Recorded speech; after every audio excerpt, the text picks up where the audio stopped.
So this project was brought to my attention by Bruce for Chris Stapleton, and a portion of the set that's going to travel to support his world tour. You can see a little bit of it in the background here. It was a very intricate, very different from a traditional rock and roll type set where the acoustic properties of the set came into play. And so Bruce brought this to our attention. It was a pretty quick turnaround, and we decided to partner with him to get this done. The first phase of the project was to kind of prove the acoustic theory behind the fabrication techniques and the shape of what these units were going to consist of. So we built a full-scale working mock-up that we shipped down to an acoustical engineer in Nashville, Tennessee for a test for both the structural properties of it and the acoustic properties of it.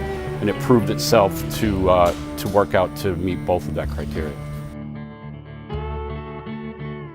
We had over 2,000 blocks that we produced. So we had, I think, about 180 sheets of material, and I don't know how many gallons of paint, probably 10 gallons of paint.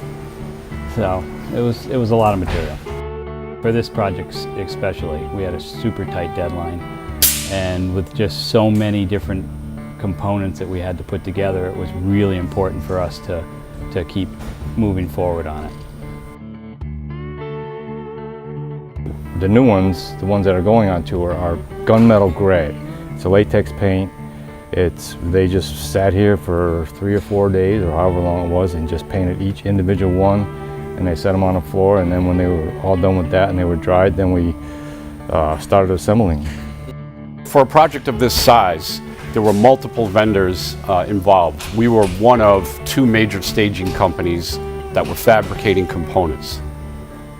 The staging company in Nashville was working on the truss components that our pieces had to fit into. So we had to collectively work from one set of drawings that we created, which allowed them to move forward independently. As we were working here in Connecticut, they were working in Nashville, and all of the pieces had to marry together perfectly before it could go out on the road.